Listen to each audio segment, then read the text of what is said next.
नमस्कार दोस्तों। आज मैं एक नए टॉपिक के बारे में बात करना चाहता हूँ। एक टॉपिक होता है न्यूरालिंक। न्यूरालिंक अगर आप नहीं जानते हैं तो मैं आपको बता दूँ, न्यूरालिंक वो डिवाइस होती है जिसमें कि कोई भी इंसान किसी दूसरे इंसान के अंदर चलने वाली सारी गतिविधियों, यानी कि वो जितने भी सारी चीज़ें सोच रहे होते हैं उनके बारे में जान सकता है। तो ये न्यूरालिंक डिवाइस जो होता है ये एलन मस्क की कंपनी के द्वारा बनाया जाने वाला एक डिवाइस है जो इंसान के दिमाग में प्रत्यारोपित कर दिया जाता है ताकि कोई भी इंसान दूसरे इंसान की बातों को जान सके कि वो आखिर सोच के क्या रहे हैं।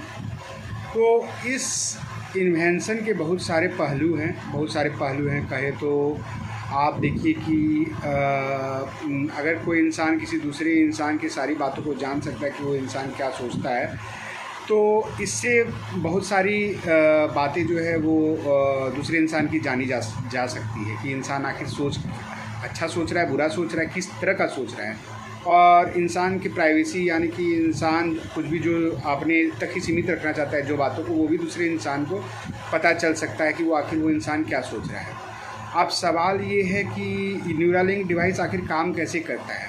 न्यूरालिंक डिवाइस काम करता है आपके किसी भी इंसान के इलेक्ट्रिकल एनर्जी जो वो एमिट होती है दिमाग से, वो इलेक्ट्रिकल एनर्जी जो एमिट होती है उसी इलेक्ट्रिकल एनर्जी को दूसरा जो डिवाइस है वो एक्सेप्ट करके उस इलेक्ट्रिकल एनर्जी को केमिकल एनर्जी में कन्वर्ट कर देता है। कहे तो जैसे कि कोई भी डिवाइस आप रखिए, मान लीजिए कोई मोबाइल है, तो हमारे मोबाइल में बहुत सारी सिग्नल्स आ रही होती हैं जो रेडियो सिग्नल होती है जो अलग अलग फ्रीक्वेंसी पे काम करती है, जिसको हमारा रिसिप्टर, हमारा मोबाइल जो होता है या हमारा टीवी होता है, जो लैपटॉप होता है, जो वाईफाई पर काम करता है, तो वो सारी मशीनें जो हैं वो रेडियो सिग्नल को एक्सेप्ट करके उसको ऑडियो और वीडियो में कन्वर्ट करके हमारे डिस्प्ले यूनिट को दिखा देती हैं। उसी तरह से हमारे दिमाग से भी कुछ इलेक्ट्रिकल सिग्नल निकलती हैं जो इलेक्ट्रिकल सिग्नल किसी डिवाइस के द्वारा कैच कर ली जाती है।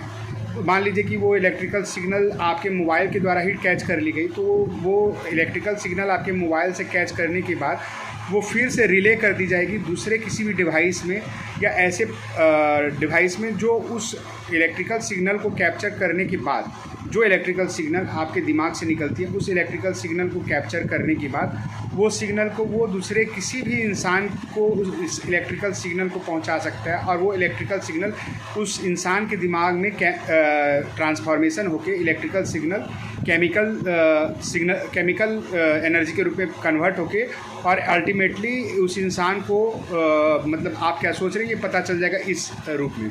तो बहुत सारे तरीके हैं जो इस इलेक्ट्रिकल सिग्नल को रोकने के तरीके हैं। जो एक मोबाइल डिवाइस जो होता है या कोई भी डिवाइस होता है, ऐसा नहीं कि कोई भी आदमी कहीं जा रहा है तो आप रखिए कि वो आदमी कहीं अगर जा रहा है तो ऐसा नहीं है कि वो आदमी कोई भी उसका दिमाग ऐसे ही रीड करने लगेगा। उस आदमी के पास या तो न्यूरालिंक डिवाइस या तो उसके दिमाग में किसी ने एडजस्ट किया हो, मतलब फिट किया हो, एक बहुत ही छोटा मशीन होता है, या फिर ऐसा हो कि कोई भी मोबाइल है जो वो कैरी करके ले जा रहा हो, तो उस मोबाइल को जो वो कैरी करके ले जा रहा है उसी मोबाइल में वो जो इलेक्ट्रिकल एनर्जी को कन्वर्ट करके वो इलेक्ट्रिकल एनर्जी को कन्वर्ट करेगा और इलेक्ट्रिकल एनर्जी को कन्वर्ट करने के बाद दूसरे इंसान को उसी इलेक्ट्रिकल एनर्जी को सेंड किया जाएगा जो इलेक्ट्रिकल एनर्जी किसी डिज़ायर इंसान से लिया गया हो, जिसका दिमाग रीड करना हो, और वो दूसरे इंसान के इलेक्ट्रिकल एनर्जी एक्सेप्ट करेगा। तो इस बारे में बहुत सारे रिसर्च, बहुत सारे थ्योरी और बहुत सारे पहलू आए हैं।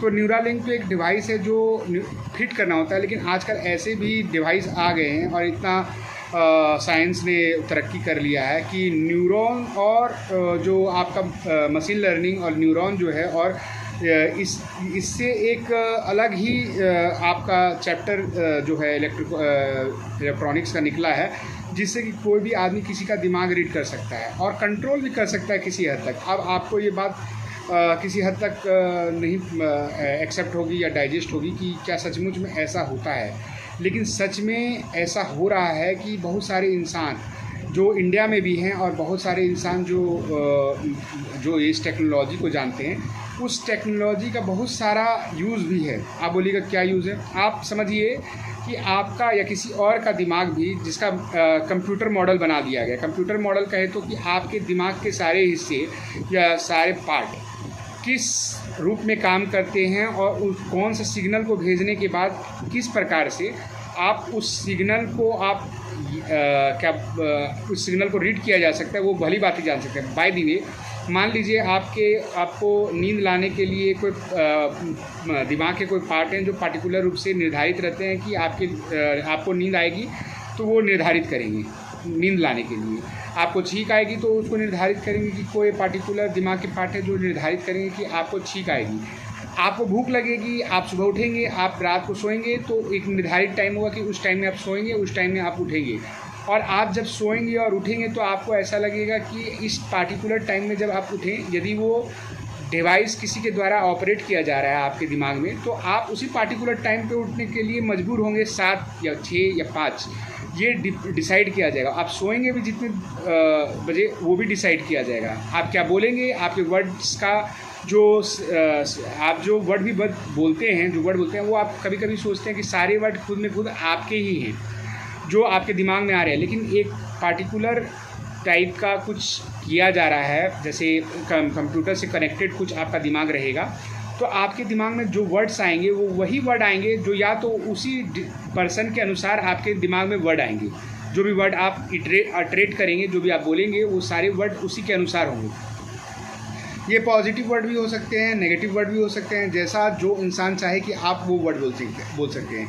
और आपका डिसीज़न भी अल्टर किया जा सकता है। अगर कोई इंसान चाहता है कि आपका डिसीज़न को अल्टर किया जाए, तो उस पार्टिकुलर समय में उसके द्वारा एक पार्टिकुलर रे भी भेजा जा सकता है, जिससे कि आपको लगे कि ये आपका जो डिसीज़न है वो अल्टर कर जाए, आपका डिसीज़न अल्टर कर जाए, आपके वर्ड्स अल्टर कर जाए। अल्टर करने का मतलब ये है कि आप जो बोलेंगे उनमें उस कंप्यूटर की ही एक भूमिका होगी। आप समझ सकते हैं कि जैसे कोई भी जो आपका माइक, कोई भी स्पीकर जो आपका होता है, उस स्पीकर में आप कुछ बोलते हैं तो वही आवाज़ निकलती है जो आप बोलना चाहते हैं। कोई भी टीवी आप खोल रहे होते हैं, टीवी के किसी भी चैनल में, चाहे कोई भी चैनल हो, तो उस चैनल को खोलने के बाद वही प्रसारण हो रहा होता है जो उस चैनल में कुछ भी आ रहा होता है। एक मोबाइल में, छोटे से मोबाइल में सारे इन्फॉर्मेशन, सारे वीडियो, अगर कोई कहीं से वीडियो कॉलिंग कर रहा है तो उस वीडियो कॉलिंग करने के हिसाब से उस आदमी के हूबहू तस्वीर और जितने भी काम हैं वो आ जाते हैं। तो सवाल है, ये संभव कैसे हो पाता है कि कोई भी इंसान ये सारे चीज़ ये कर पाता है? आपके मोबाइल पर सारे चीज़ आ जाते हैं। आप ये भी यकीन नहीं करेंगे कि आप जब सो रहे होते हैं और जो पार्टिकुलर ड्रीम आपको आ रहे होते हैं, तो उस ड्रीम के आने के पीछे भी कोई कंप्यूटर अगर लिंक है आपके दिमाग से, तो वो पार्टिकुलर जो सपना है या ड्रीम है वो भी किसी के द्वारा आपके दिमाग में, आपके आँख में प्रोजेक्ट किया जा सकता है। आप बोलिएगा कैसे? देखिए, आपका दिमाग और हम लोग सबका दिमाग एक कंप्यूटर मॉडल ही है। कंप्यूटर मॉडल कहे तो मतलब कि आप समझ लीजिए कि जैसे कंप्यूटर होता है वैसे ही हमारा दिमाग है। तो साइंटिस्ट के द्वारा हमारे दिमाग को बहुत सारे भाग में डिवाइड करके जान लिया गया है कि कौन से पार्टिकुलर हम लोग को जो सपना आता है उसके आने के पीछे इसका साइंस क्या है। जो हम लोग के आँख में जो सपने आते हैं, तो अगर कोई प्रोजेक्ट कर रहा है, जैसे आप फाइल डाउनलोड करते हैं, अपलोड करते हैं अपने मोबाइल पर, उसी तरह समझिए कि कोई फाइल डाउनलोड हो रहा है आपके दिमाग के उस पॉइंट पे जहाँ पर जो रिले करता है आपके आँख के पर्दे पर किसी भी सपने को। कोई फाइल डाउनलोड हो रहा है जब आप सोए हुए हैं और आपको पता भी नहीं है। ऐसा हो सकता है, ऐसा होता ही है कि आप बहुत सारे सपने देखे होंगे जिन पे आपको विश्वास नहीं होगा कि ये सारे सपने कहाँ से आते हैं। क्या ये कितना हद तक सच है या सही है कि ऐसा भी हो सकता है। बहुत सारे नामी इंस्टीट्यूट हैं जो इस दिशा में इस रिसर्च प्रोजेक्ट पे काम कर रहे हैं, जो ये बताने के लिए काफ़ी हैं कि जो न्यूरॉन, जो हमारे दिमाग में न्यूरॉन, जो दिमाग का एक यूनिट होता है जो रिस्पॉन्सिबल होता है सारे दिमाग की कार्रवाई के लिए। आप जानते होंगे कि हमारे दिमाग में न्यूरॉन ही होते हैं जो सारे याददाश्त को और सारे हमारे कार्रवाई को निर्देशित करते हैं। इन द सेंस आप कहिएगा कि आप जैसे कोई काम कर रहे हैं, जैसे आप अपने हाथ को कहते हैं कि फ़लाना आप कुछ खा रहे हैं तो उसको उठाया जाए, या आप कुछ पानी का गिलास उठाते हैं, तो ये आप जो आदेश दे रहते हैं या निर्देश दे रहे होते हैं, तो ये जो आपके न्यूरॉन हैं वही इसमें एक भूमिका अदा करते हैं। तब जाके आपके जो है हाथ को फिजिकली ये मिलता है, ऑर्डर मिलता है, आदेश मिलता है कि आप उसको वो काम करें।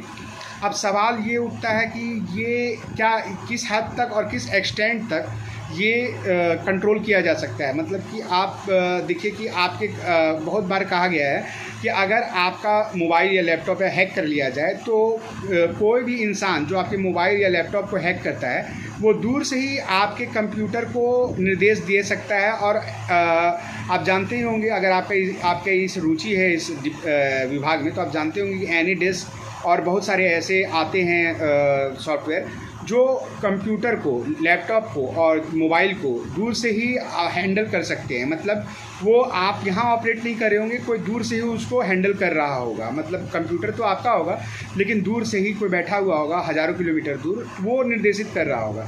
तो सवाल होता है कि अगर हमारा दिमाग कंप्यूटर मॉडल है और कंप्यूटर मॉडल किसी ने बना लिया है, मान लीजिए हमारे दिमाग का बहुत सारा डिपार्टमेंट होता है, पार्ट में डिवाइड होता है हमारा दिमाग। हमारा दिमाग डिवाइड होता है सेरिब्रम में, मेडुला में। तो इस पार्ट के बहुत सारे पार्ट हैं जो बायोटेक्नोलॉजी जिन्होंने लिया है और जो बायोटेक्नोलॉजी पढ़ते हैं वो इस बात को भली भांति जानते हैं कि बायोलॉजी और टेक्नोलॉजी को एक साथ कैसे इंटीग्रेट किया जाता है, मतलब उनका कनेक्शन क्या है। आप देखेंगे कि नोबेल पुरस्कार भी इस बार मिला है। तो फिजिक्स का नोबेल पुरस्कार उन साइंटिस्ट को मिला है जिन्होंने आर्टिफिशियल इंटेलिजेंस में और न्यूरॉन के संदर्भ में कुछ काम किया था और सबसे पहले काम किया था। तो किस कॉन्टेक्स्ट तक जिस इलेक्ट्रिकल एनर्जी और जिस न्यूरॉन का जो ये इंटीग्रेशन है किस हद तक हो रहा है। सवाल ये है कि आदमी सोच रहा है कि किस तरह इंटीग्रेशन हो रहा है जो न्यूरॉन का है। और आप देखिएगा कि बहुत सारे इन लोगों के जो डिसीज़न होते हैं वो अल्टर कर जाते हैं इसी कारण। अब लोगों का कहना है कि अगर ऐसा हो सके सचमुच में, अगर कोई इंसान जैसे कि दूर में बैठा हुआ किसी भी सॉफ्टवेयर से, जैसे एनीडेस्क हुआ और किसी भी सॉफ्टवेयर से अगर किसी कंप्यूटर को हैंडल कर सकता है, तो क्या कोई इंसान किसी के दिमाग को भी हैंडल कर सकता है अगर ये कंप्यूटर मॉडल हो तो?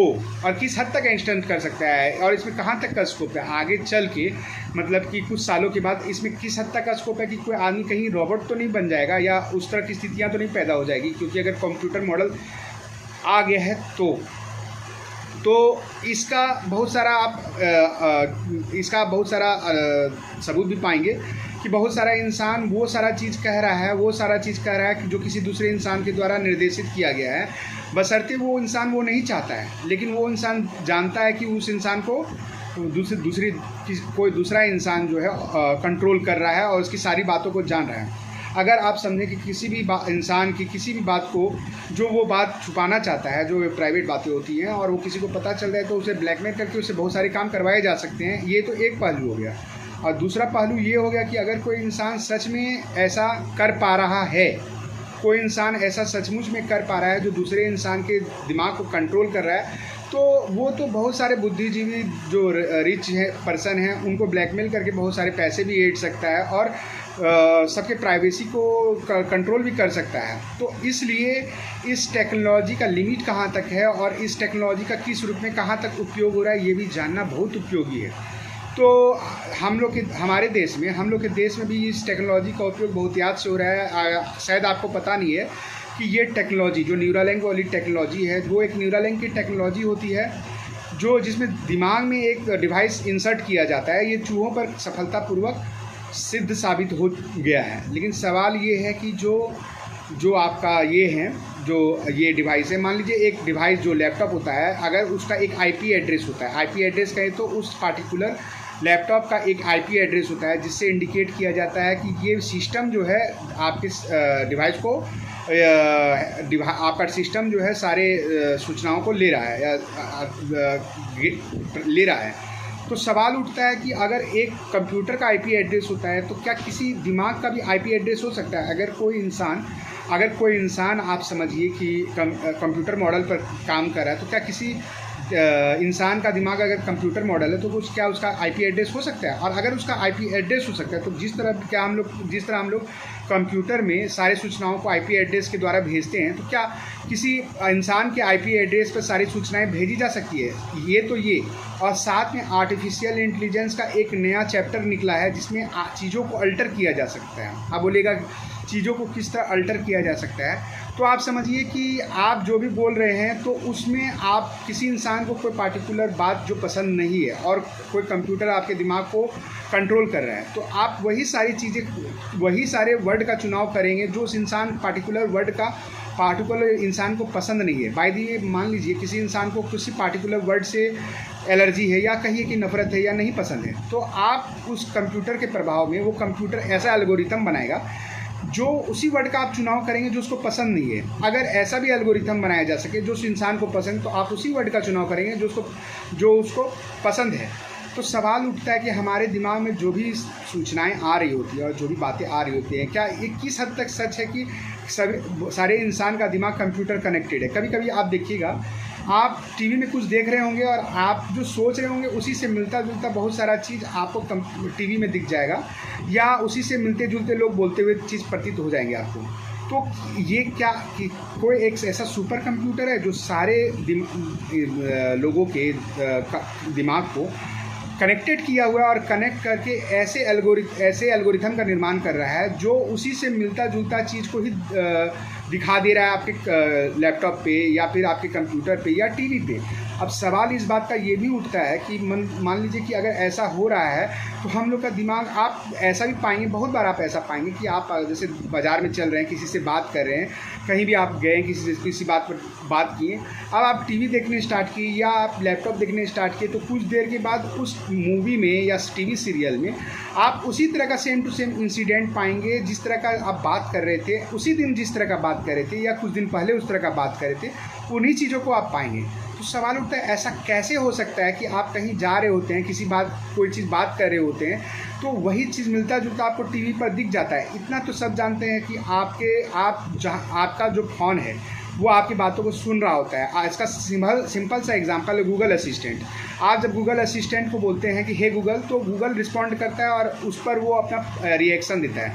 तो सवाल उठता है कि अगर गूगल असिस्टेंट आपकी बातों को सुनकर रिएक्ट कर रहा होता है, जवाब दे रहा होता है, तो वो सारी बातों को स्टोर भी कर रहा होता है। ये तो एक पहलू हुआ। दूसरा पहलू ये हुआ कि आप जहाँ जा रहे होते हैं, जिन चीज़ों को आप देख रहे होते हैं, वीडियो ऑडियो जो भी देख रहे होते हैं, वो सारी चीज़ें कहीं ना कहीं स्टोर हो रही होती हैं, और जहाँ स्टोर हो रही होती है वो रिले भी हो रही होती है। रिले मतलब इन द सेंस किसी कंप्यूटर में कहीं दूर जाके स्टोर हो रही होती है।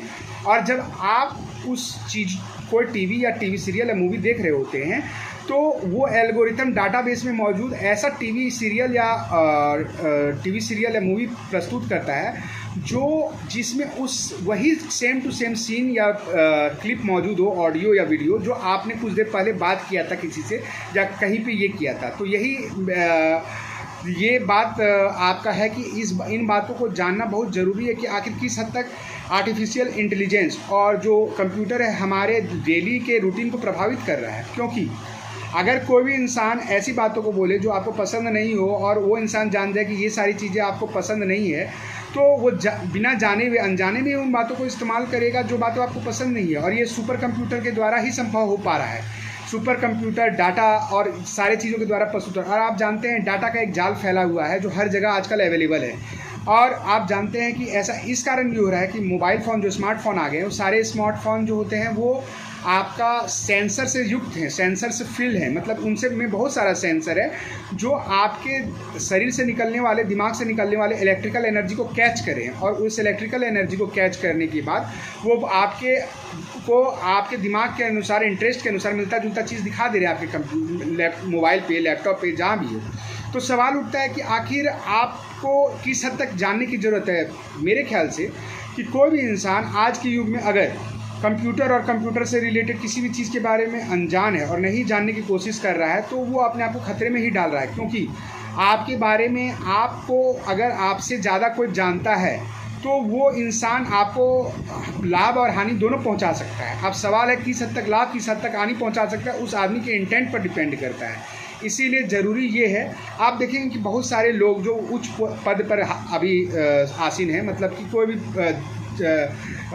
जज हो या कोई भी बड़े पोस्ट पर हो, आखिर वो लोग काम कैसे कर रहे हैं, किस प्रभाव में काम कर रहे हैं? क्योंकि उनका मोबाइल फ़ोन हैक है पेगासस सॉफ्टवेयर के द्वारा। क्योंकि उनका जो दिमाग है वो कंट्रोल किया जा रहा है, उनके माइंड को रीड किया जा रहा है इन्हीं सब टेक्नोलॉजी के द्वारा। और वो जानते हैं वो हर समय सर्वेलेंस पे हैं। सर्वेलेंस पे इन द सेंस कहिए कि वो जो सोच रहे हैं वो जो सोच रहे हैं और जो वो सोच रहे हैं और जो वो मोबाइल यूज़ कर रहे हैं, वो सारी चीज़ें उनके प्राइवेट नहीं होकर पब्लिक है। वो किसी न किसी इंसान जो उस जज को कंट्रोल करना चाहता है, जो उस आदमी को कंट्रोल करना चाहता है, वो सारा चीज़ जानता है कि वो इंसान सोच क्या रहा है। जैसे ही वो इंसान उसके खिलाफ या नेगेटिव सोचना स्टार्ट कर देता है या नेगेटिव एक्टिविटी करना स्टार्ट करता है, वैसे ही उनको पता चल जाता है, उसको पता चल जाता है कि वो इंसान उसके नेगेटिव एक्टिविटी के बारे में सोच रहा है और उसके बाद उसके खिलाफ काम किया जाता है। तो आखिर वो इंसान निर्विरोध रूप से, मतलब कि वॉलेंटरली या आप कहिए कि मतलब कि अपने आप से कैसे काम कर सकेगा। तो इसका जवाब ये है कि जब तक उस इंसान को मुक्त नहीं किया जाए इन सारे आप कहिए कि किसी भी इंसान को कोई किसी का मोबाइल हैक किया हुआ है, किसी का दिमाग रीड किया जा रहा है, तो इन सारे जो बाउंडेशन है इनसे उनको अगर मुक्त नहीं किया जाए तब तक वो इंसान स्वतंत्र रूप से कोई भी निर्णय लेने में सक्षम नहीं है। और उस इंसान को ब्लेम करना कि यही इंसान महत्वपूर्ण कारण है ये ऐसा होने में या नहीं होने में, ये कहना बेईमानी होगी। इसलिए बेईमानी होगी कि वो इंसान कंप्लीट रूप से उस इंसान के चंगुल में फंसा हुआ है। और ये बात ऐसे भी कहा जा सकता है कि वो इंसान को वो ब्लैकमेल भी कर रहा है प्लस प्रलोभन भी दे रहा है। तो जो इंसान देखेगा कि उस इंसान को लालच भी दिया जा रहा है और उस इंसान को ब्लैकमेल भी किया जा रहा है, तो वो सेफ साइड लेना ही पसंद करेगा। ऐसे ही बहुत सारे हमारे देश में जो जज वगैरह हैं, वो जो डिसीज़न जो भी ले रहे हैं, वो किसी फोर्स में या किसी भी इंसान के प्रभाव में जो है वो ऐसा डिसीज़न ले रहे हैं। तो सवाल है कि इनसे बचा कैसे जाए, कौन इन सब चीज़ों को कर रहा है। ये एक बहुत बड़ा नेक्सस है। नेक्सस कहे तो मतलब कि आप देखिए कि कहीं कहा जाए कि अगर आप सुपर कंप्यूटर हुआ, डाटा सेंटर हुआ और आपका देखिए जो भी इंटरनेट की सुविधाएं हैं, जो वाईफाई है, ये सारे चीज़ इंटरलिंक हैं। और आप जहाँ भी जा रहे हैं, आप मोबाइल का यूज़ करें तो सारे सेंसर आपके दिमाग के इलेक्ट्रिकल एनर्जी को लेके आपके दिमाग में चलने वाले सारे एक्टिविटी को रीड करें कि आप क्या सोच रहे हैं। तो सवाल उठता है कि जब वो सारे एक्टिविटी को रीड कर रहे हैं और आप ही नहीं रीड कर रहे हैं, जो आप रीड कर रहे हैं आपके आसपास के सारे इंसान ये बात रीड कर रहे हैं, ये हो कैसे रहा है? ये आईपी एड्रेस से हो सकता है कि एक दिमाग का कंप्यूटर मॉडल बना लिया गया है और दूसरा इंसान उसी कंप्यूटर मॉडल को बार बार रीड करके एज सून एज सिंक्रोनस अगर आप समझे तो जैसे ही आप ये बात सोचते हैं कि आपके दिमाग में कोई बातें आती है, वैसे ही दूसरा इंसान ये बात जान जाता है कि आप क्या सोच रहे हैं। तो ये सिंक्रोनस हो रहा है, आपका दिमाग किसी दूसरे के दिमाग से सिंक्रोनस हो गया है। तो इसका सॉल्यूशन क्या है? सॉल्यूशन तो एक बहुत बढ़िया सॉल्यूशन इसका है कि आप जो है अपने जो मोबाइल फ़ोन है, जो स्मार्टफोन होता है, सेंसर जिसमें फिट होते हैं, उनको अपने से दूर रखें। पहला बात तो ये। दूसरा बात ये कि आपका जो एक आता है एक आइसोलेशन के लिए, मतलब आपका मोबाइल फ़ोन जो होता है जो इलेक्ट्रिकल एनर्जी एमिट करता है, जो किसी दूसरे को दिमाग रीड करने के लिए बहुत ज़रूरी होता है, तो वो उसके लिए आता है फैराडे केज करके एक आपका बैग आता है। वो फैराडे केज इलेक्ट्रिकल एनर्जी को एमिट नहीं होने देता है, मतलब कि कोई आपका दिमाग रीड नहीं कर सकता है, वो सारे रेडिएशन और रेडियो वेव को रोक देता है। तो सवाल है कि आप अगर अपने आप को बहुत ज़्यादा पाते हैं ऐसे सिचुएशन में, ऐसे आप देखिएगा कि बहुत सारे लोग जो बड़े बड़े पोस्ट पे हैं, जो बॉलीवुड के हैं, जो बॉम्बे या कहीं और रह रहे हैं, इंडस्ट्रिस्ट हैं, यहाँ ये खुलकर हो रहा है। मतलब कि आप देखिए कि मोबाइल फ़ोन तो हैक हो ही रहा है। सऊदी अरब के प्रिंस का भी मोबाइल फ़ोन हैक हो गया था, जेफ बेजोस के मोबाइल फ़ोन हैक हो गया था, जो बहुत रिच पर्सन है और उनके वो अपने मोबाइल का बहुत सारा ध्यान रखते हैं, लेकिन उन लोग का फ़ोन तक हैक हो गया था। पहला बात तो ये। और दूसरा बात ये कि फ़ोन हैक होने के अलावा फ़ोन माइंड रीडिंग का भी एक बहुत सारा सोर्स बन गया है। जो आपके रिसोर्स रहते हैं मोबाइल फ़ोन में, जो रिसोर्स अवेलेबल रहते हैं, चाहे वो डाटा हो, वीडियो हो, कोई भी रिसोर्स जो अवेलेबल आपके दिमाग में आपके फ़ोन में रहते हैं, वो सारे रिसोर्स जो हैं वो पब्लिक हो रहे हैं। आप कोई भी रिसोर्स आपका मोबाइल फ़ोन का जो है पूरी तरह सुरक्षित नहीं है। तो इसके लिए फैराडे केज ही एक उपाय है, और वो सारे उपाय जो आपको मोबाइल फ़ोन से आपको दूर रखते हैं, इनसे क्या होगा कि आप कोई भी आदमी आपके दिमाग को रीड नहीं कर सकेगा। और दिमाग रीड करना और मोबाइल को हैक करना आज के टाइम में सबसे बड़ा प्रॉब्लम है। आप सोचिए ना, एनी डेस्क अगर आपके पास अवेलेबल है तो एनी डेस्क कोई भी आदमी दूर से ही आपके लैपटॉप को हैंडल कर रहा है और आपको पता तक नहीं है। आप भी जानते हैं ये सारी बातें। कहाँ तक सच है। अगर आप इन सारी चीज़ों में फंसे तो बहुत संभव है कि आपको मेरा वीडियो पसंद आएगा। धन्यवाद।